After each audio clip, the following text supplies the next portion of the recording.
Assalamualaikum warahmatullahi wabarakatuh. Perkenalkan terlebih dahulu, nama saya Nanda Setiawan. Saya dari Teknik Informatika Cipaji. Saya dari Universitas Potensi Utama.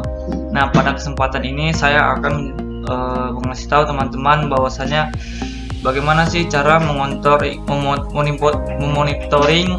protokol HTTP menggunakan Wireshark. Nah, sebelum itu saya akan menjelaskan tentang pengertian HTTP. Sebelum itu, ini adalah tampilan Wireshark. HTTP adalah singkatan dari Hypertext Transfer Protocol. HTTP ini berjalan dengan aplikasi layer yang banyak digunakan untuk mengapain data. HTTP ini terdiri dari 3 macam perintah. Yang pertama adalah GET untuk melakukan request, yang kedua dan yang ketiga adalah push dan put. Oke. Jadi dia ini untuk melakukan update pada server. Nah, tanpa berlama-lama lagi, saya akan menunjukkan bagaimana cara memonitoring protokol HTTP pada Wireshark. Oke, selamat menyaksikan. Nah, pertama teman-teman di sini buka terlebih dahulu Wireshark-nya yang sudah terinstall. Berikut adalah tampilan pada Wireshark tersebut. Nah, pertama buka Wireshark yang telah diinstal. Kemudian berikut adalah tampilan pada Wireshark tersebut. Nah, pertama sebelum melakukan perjalanan kita terlebih lanjut, saya akan mengkoneksikan WiFi terlebih dahulu. Mungkin teman-teman juga menggunakan WiFi agar bisa memonitoring HTTP pada kali ini. Oke. Nah, kemudian kita pergi ke browser terlebih dahulu, atau bisa disingkat dengan kata lain buka Google Chrome. Kemudian dan saya akan mengakses alamat IP ini. Contoh, saya akan menggunakan menginput ini.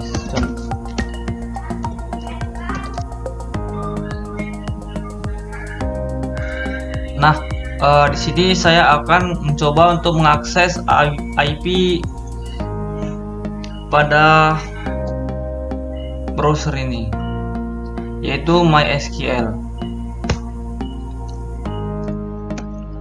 Nah, ketika kita mengakses website ini, paketnya akan masuk dan akan ditampilkan oleh Wireshark ini. Akan menampilkan pada Wireshark ini. Oke.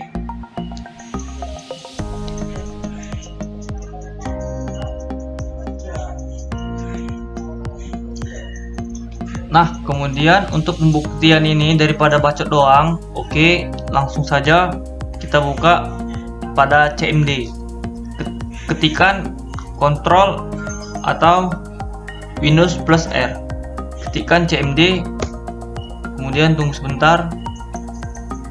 Nah, di sini kita akan ngeping alamat IP yang kita akses, mysql.pintegration.com. Nah, di sini kita sudah ketikkan alamat di sini kita panggil alamat IP, atau kita melihat dulu terlebih dahulu IP-nya dengan cara ketikkan IP config, kemudian tekan enter. Nah, di sini ada IP address kita, yaitu kita menggunakan IP hotspot dari mobile, yaitu dengan cara dengan menampilkan IP kita, yaitu 192.168.43.252. Nah, di sini subnetworknya 255 yang saya pakai dengan default gateway-nya 192.168.43.1.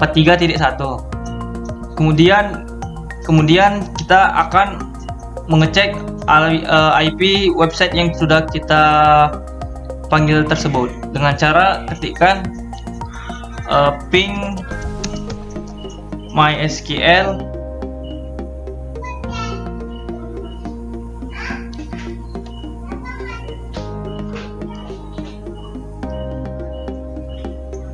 Nah, di sini kita akan mengecek bagaimana caranya untuk melihat IP pada mysql.p.integration.com.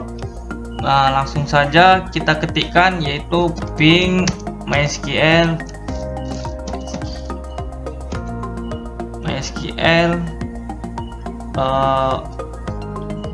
.p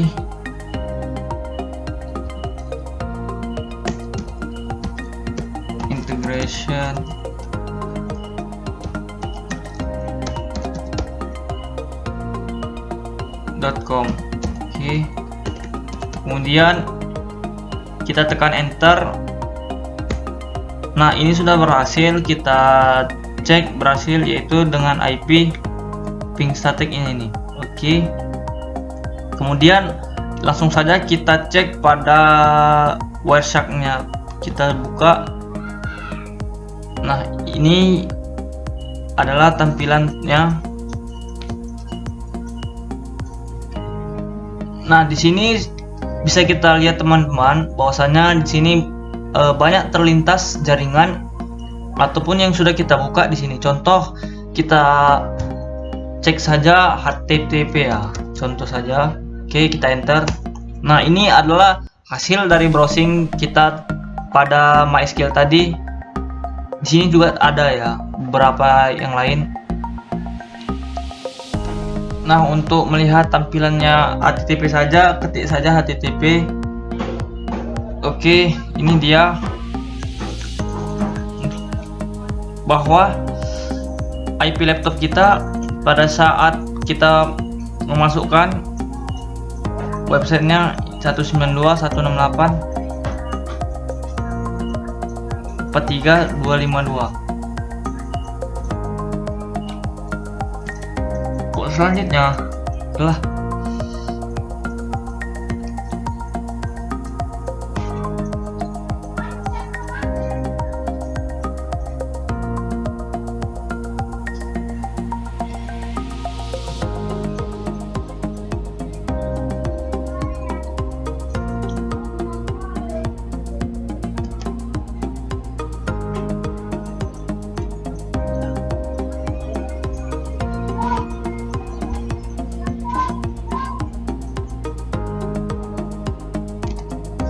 ini adalah perangkat tujuannya dengan IP address 2679f3725251b.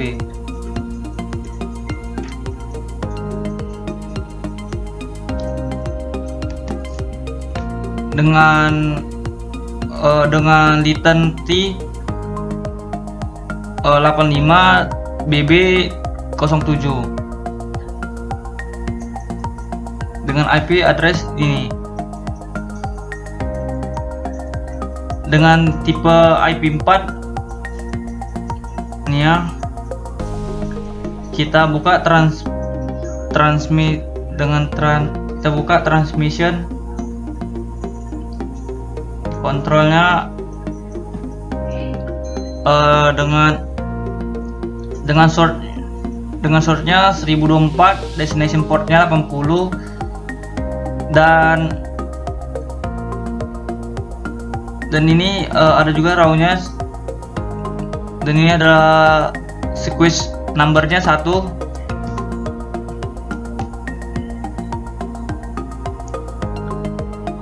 Di sini juga banyak ya teman-teman. Sekarang kita turun ke Hypertext Transfer Protocol.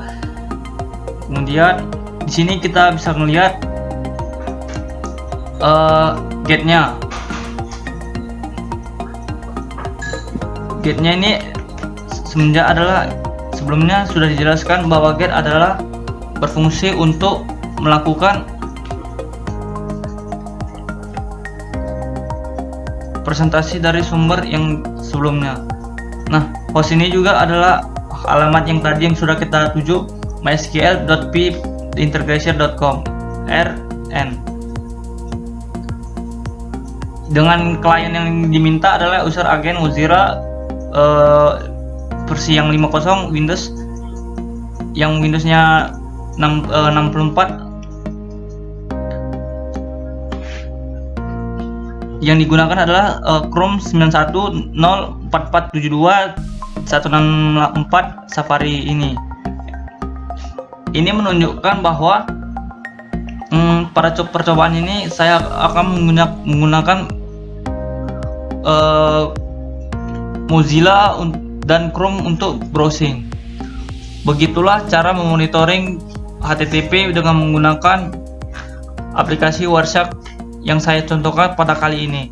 Apabila ada kesalahan atau grogi saya mungkin bisa digunakan untuk, saya akan minta maaf kepada teman-teman. Terima kasih.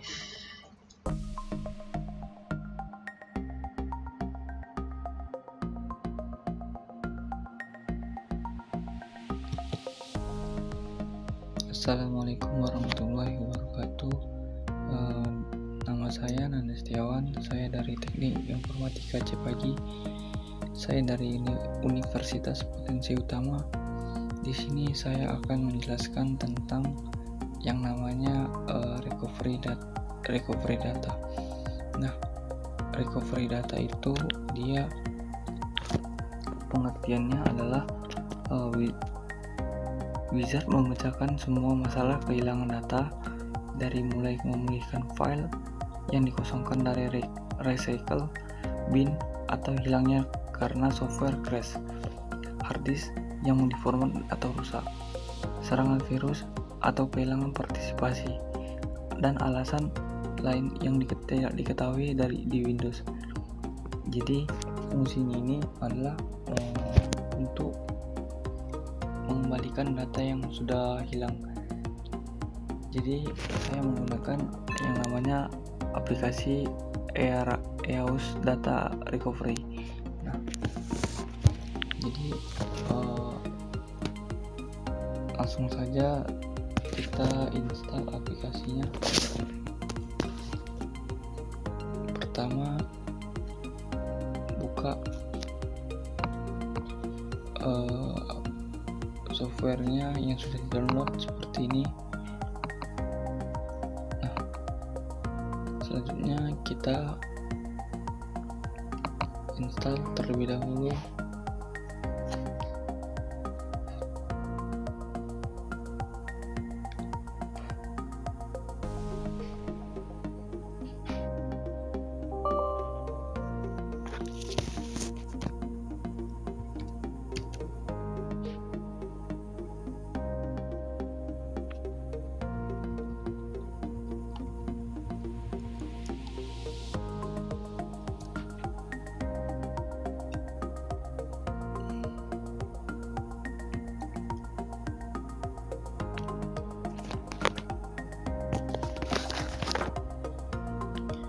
Ikuti saja petunjuk penginstalannya.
Nah, ini adalah tampilan recovery yang sudah kita install.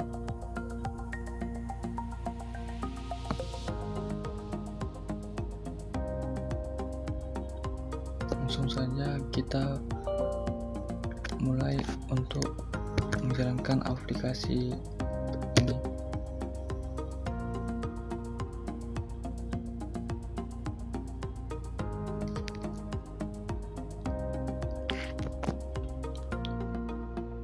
Nah, ini adalah tampilan dari recovery data. Nah, bagaimana cara kerja aplikasi ini? Pertama, kita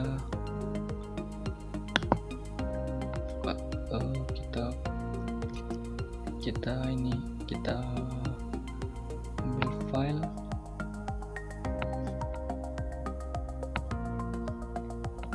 contohnya nih,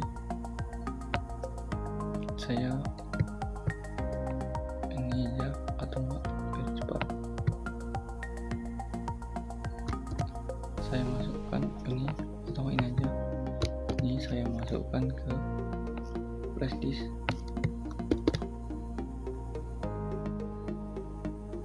Nah, ini adalah filenya, kemudian kita hapus.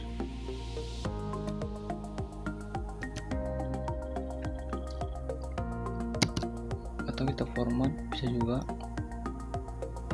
Nah, caranya buka recovery deh, kemudian cari lokal seperti ini.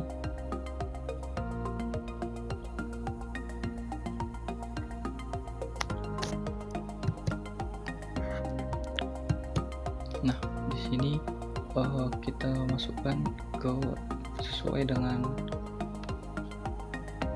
yang kita butuhkan. Saya tadi ini yang sudah saya hapus tadi, dan datanya sudah ada. Nah, ini adalah proses pengambilan data yang sudah hilang. Tunggu saja sampai 100%. Apabila mau menunggunya,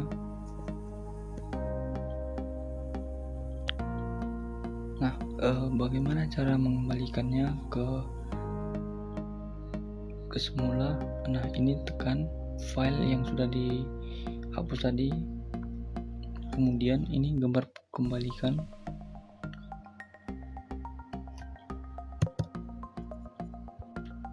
Nah, kemudian kalian tekan saja ini, nanti pilih folder, kemudian simpan berdasarkan kemauan yang Anda mau simpan. Contoh di sini bisa juga kalian simpan. Nah, hasil yang dari sini nanti akan tersimpan dalam folder yang akan Anda simpan. Mungkin itu saja yang bisa saya sampaikan dalam materi kita pada kali ini, yaitu tentang pengembalian data dengan menggunakan recovery pada Windows. Sekian dari saya, terima kasih.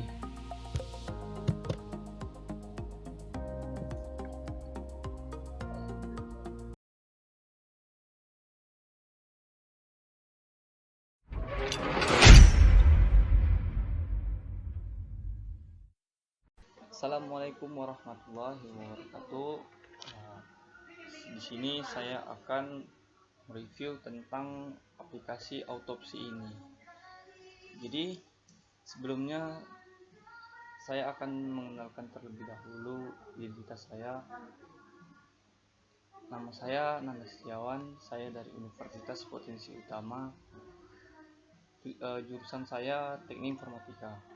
Nah, sebelum kita maju ke tahap selanjutnya, saya akan mereview terlebih dahulu fungsi dari aplikasi ini apa. Nah, jadi fungsi dari aplikasi itu yang bernama aplikasi autopsi ini adalah aplikasi yang dapat mengetahui informasi-informasi tersembunyi dari suatu file, mulai dari file itu dibuat, kapan juga itu dia file yang dibuat itu sudah berakhir gitu, ataupun sudah dihapus gitu.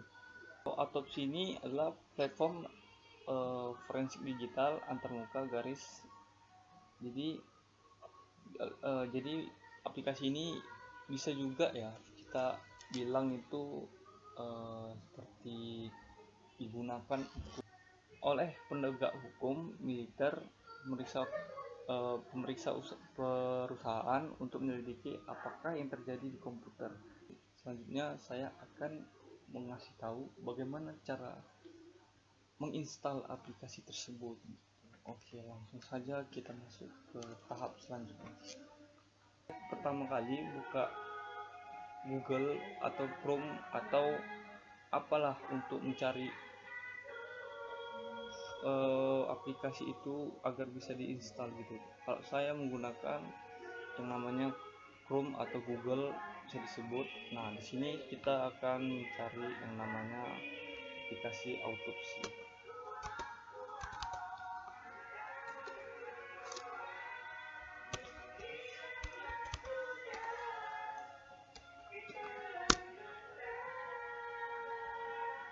Nah, di sini kita sudah masuk ke tampilan untuk mendownloadnya.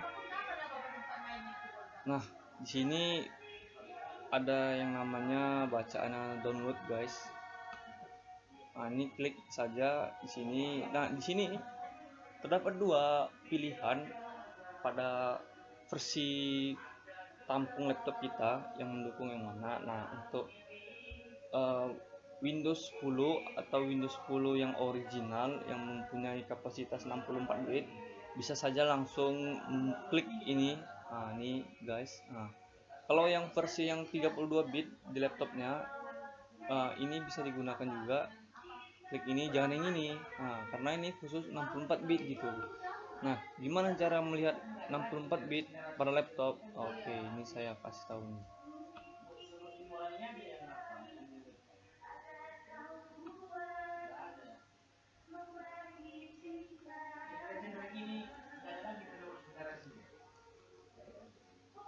Pertama kita ketik Windows plus R, kemudian kita ketik namanya control panel, kemudian masuk di sistem.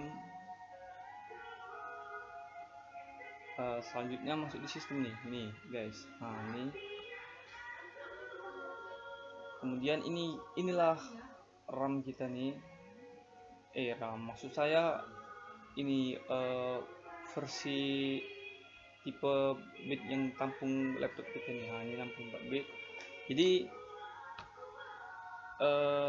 disinilah kalau saya untuk mendownload aplikasi ini pakai 64 bit, kemudian kita download saja.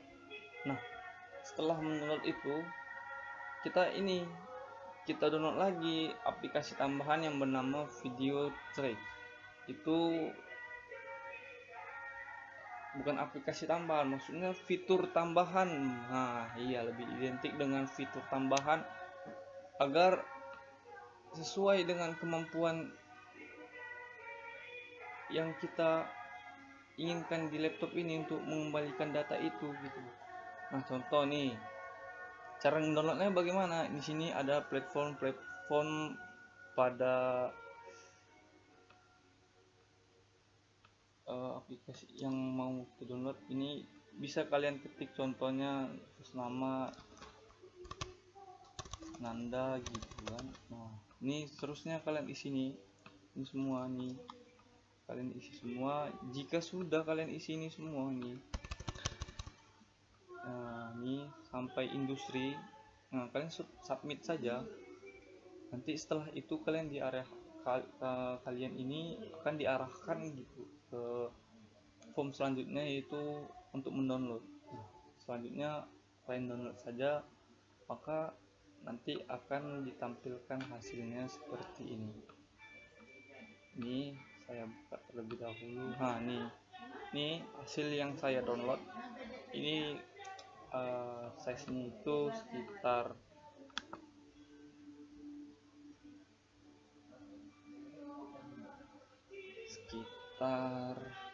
5 kurang lebih yang kemarin saya lihat itu 1,2 ya, 1,2 giga. Sedikit sih memang, nggak besar kali, bisa lah untuk laptop. 1,2 giga guys. Oke, ini 1,2 giga untuk aplikasinya, dan ini untuk fitur-fitur ini sekitar 45. Jadi totalnya itu bisa kalian totalkan sendiri ya, untuk menghemat itu aja. Nah, selanjutnya saya akan menjelaskan itu bagaimana cara menginstalnya. Oke, simak aja nih, jangan sampai kalian itu keterusan, atau enggak, jangan kalian skip aja, dan jangan kalian skip. Nanti saya akan memberitahukan bagaimana cara install itu secara step by step. Oke, selanjutnya kita akan menginstal aplikasi autopsinya. Nah, sebelum menginstal, pertama kali kita buka file yang sudah kita install, file yang sudah kita download sebelumnya. Kemudian kita klik ini.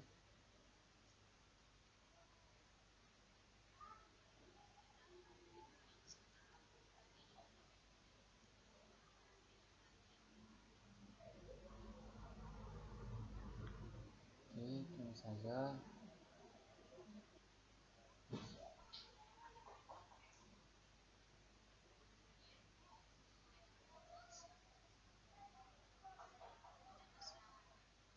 Oke, nah di sini kita sudah menginstal.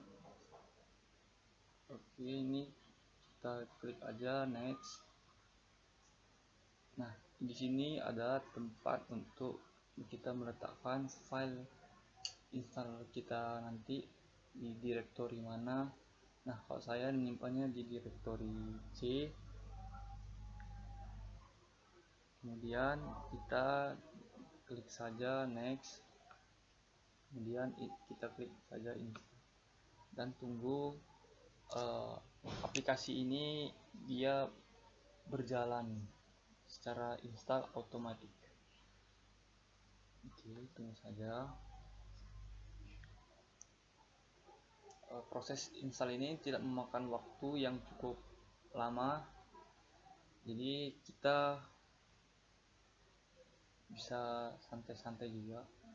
Nah, kalaupun aplikasi ini dia lama, itu ada faktor juga di laptop kita yang kurang support, ataupun di RAM kita juga terlalu penuh penyimpanan di direktori kita yang tidak berguna. Mungkin salah satu solusi mungkin agar cepat penginstalan itu mungkin menggunakan RAM 4 juga bisa, mungkin lebih cepat. Dan direktorinya itu dia tidak penuh gitu, nggak pula sedikit gitu. Nah, jadi itulah dia, kita tunggu saja dulu proses instalan ini dia otomatis. Nah, ini nih fungsi yang mau kita gunakan ini, yaitu sebelumnya ini saya kasih tahu dulu ya, kita ini mau mengambil data yang sudah hilang. Jadi sebelumnya saya jelaskan terlebih dahulu sistem recovery ini. Nah, sesuatu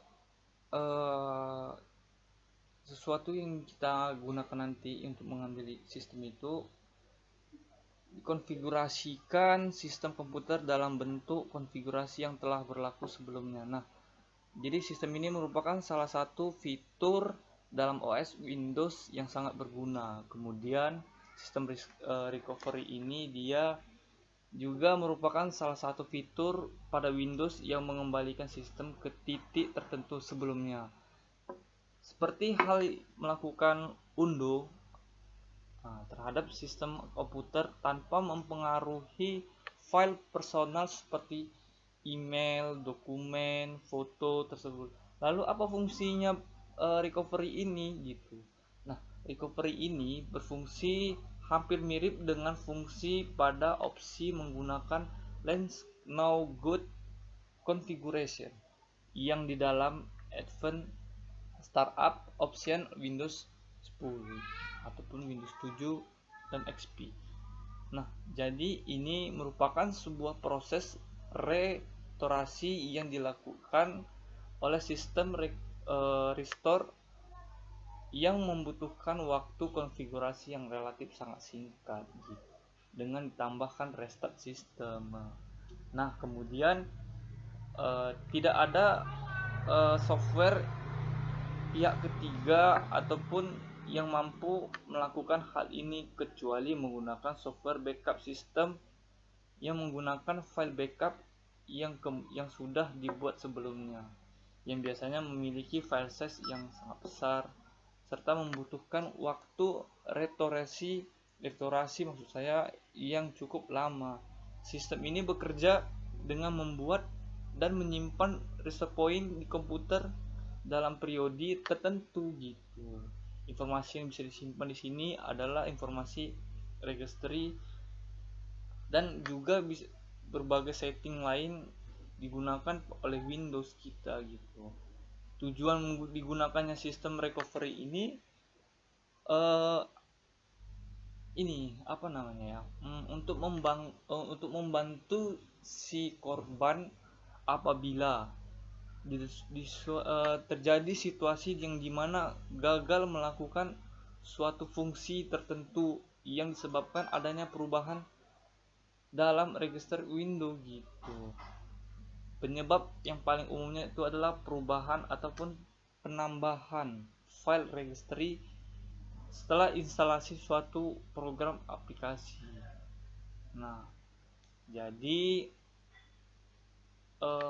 inti dari recovery ini yaitu untuk mengembalikan file-file yang sudah kita buat ini. Misal gini, contoh lagi. Tadi kan sudah saya berikan contoh di awal. Ini saya contohkan lagi nih, kalau mungkin kawan-kawan tidak mengerti yang sebelumnya yang saya jelaskan. Nah, misal nih teman-teman ini ya punya foto kenang-kenangan nih, foto-foto kenang-kenangan. Jadi foto kenangan ini yang disimpan di HP ini ataupun di mana. Nah, inilah aplikasi yang dimana fungsinya untuk mengembalikan data file ataupun apapun itu untuk kembali lagi gitu, tapi dalam jangka waktu tertentu. Nah, itulah dia. Jadi ketika kita sudah gunakan aplikasi ini, itulah bisalah dia kembali lagi ke semula gitu. Jadi dapat file-file yang sudah lama itu kembali. Nah, itulah dia gitu. Ini teman-teman, ini sudah siap nih finish instalannya. Kita klik finish saja. Kok bisa ya? Lama kali guys. Oke. Instalan kita semua nampil. Oh, inilah dia tampilannya. Kita masuk ke file yang sudah kita download tadi. Terlebih dahulu nih kita silang saja. Tapi kita install plugin dulu. Oke. Kemudian kita pilih tools, plugin. Oke.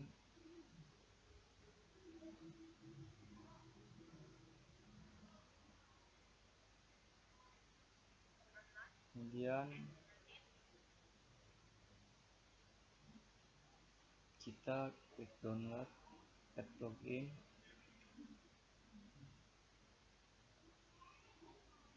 Masuk ke yang sudah kita ambil file yang sudah kita ekstrak tadi, lupa kita ekstrak terlebih dahulu nih. Oke, tunggu sebentar.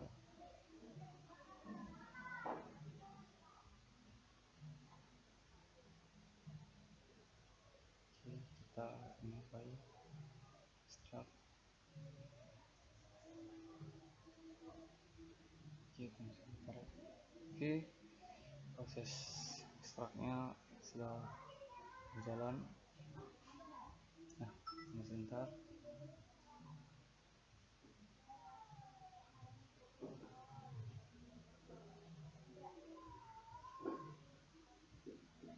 Jika sudah diekstrak, pilih ke ini ya tadi, kita kembali dulu laptop game, kemudian kita finish saja. Oke,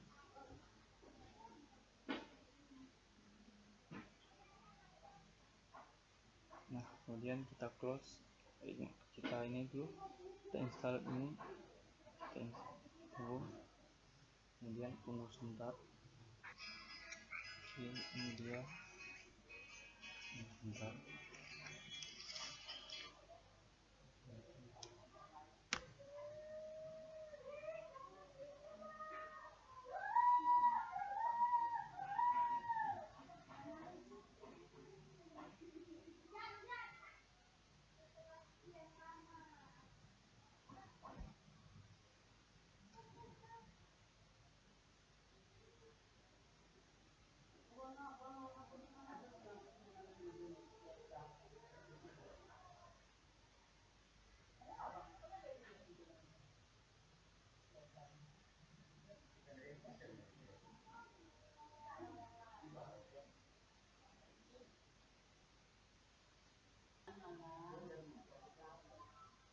Oke,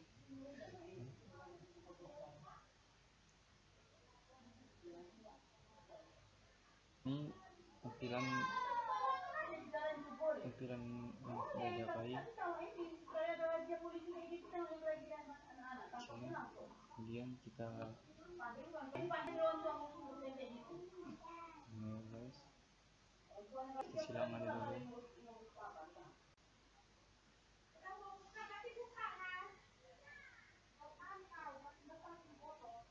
Ini kita install terlebih dahulu plugin yang sudah diapai tadi. Kita masuk ke bagian install ini. Nah, ini dia kita centang aplikasi yang agar kita install. Ini kita aktifkan. Oke, sebentar, untuk saya. Oke, ini kita tekan aktif dan tunggu sebentar. Oke, finish bacaannya, kita klik dan kemudian kita coba memberitahukan gimana cara mengimplementasikan sebuah aplikasi yang bernama Autopsy itu. Pertama kita nih cari direktori, cari bahannya dulu seperti ini. Nah, saya ambil contoh pada gambar saya ini, saya kopikan, kemudian saya paste pada disk saya, yaitu di flash disk. Nah, ini kemudian saya pastikan. Nah, sini saya sudah memastikan, kemudian saya format terlebih dahulu agar teman-teman tahu gimana proses cara kerja aplikasi ini. Oke, ini saya format terlebih dahulu. Oke, ini sudah selesai. Oke.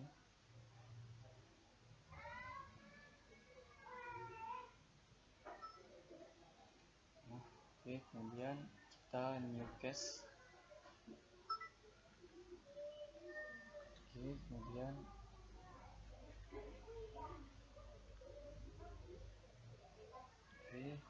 tunggu sebentar.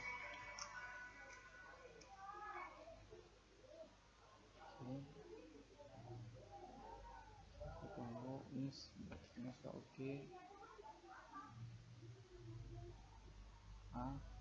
Kemudian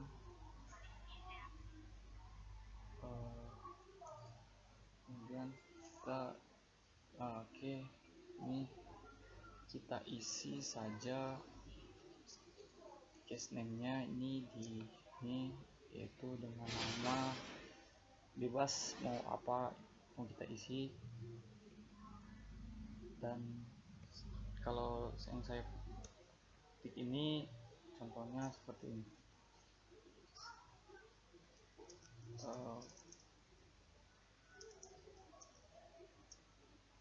kayak data saja. Oke.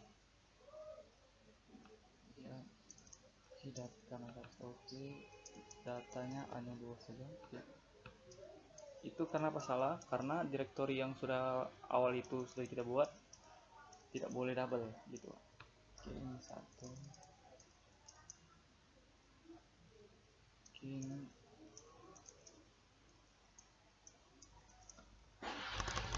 data. Oke. Finish.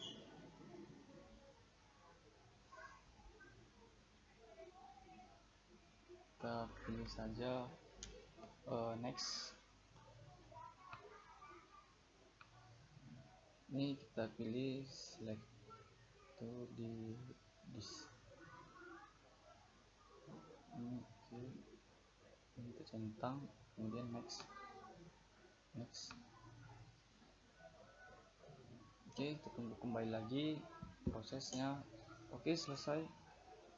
Kita finish. Tunggu sebentar.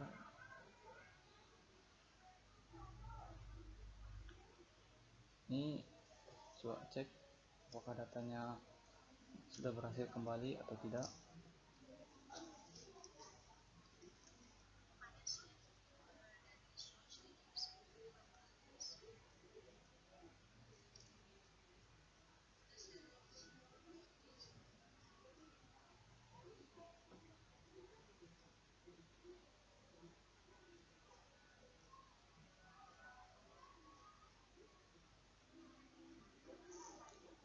Oke, kita cek terlebih dahulu.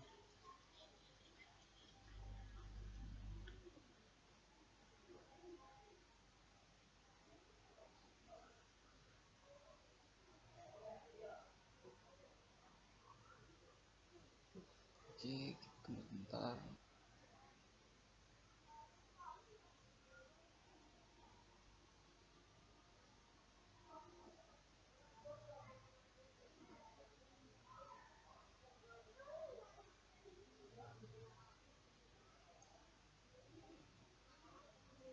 Oke, ini fotonya sudah kembali guys. Oke, ini tampilan yang sudah pulih guys. Oke, nah jadi kesimpulannya aplikasi ini bisa mengembalikan data yang sudah hilang. Gitu ya guys, aplikasi ini adalah suatu aplikasi yang dimana bisa mengembalikan data kita yang hilang. Jadi sangat berguna bagi pihak-pihak tertentu yang ingin menggunakan. Jangan salah menggunakan. Saya sampaikan untuk kali ini. Sekian dari saya. Assalamualaikum warahmatullahi wabarakatuh.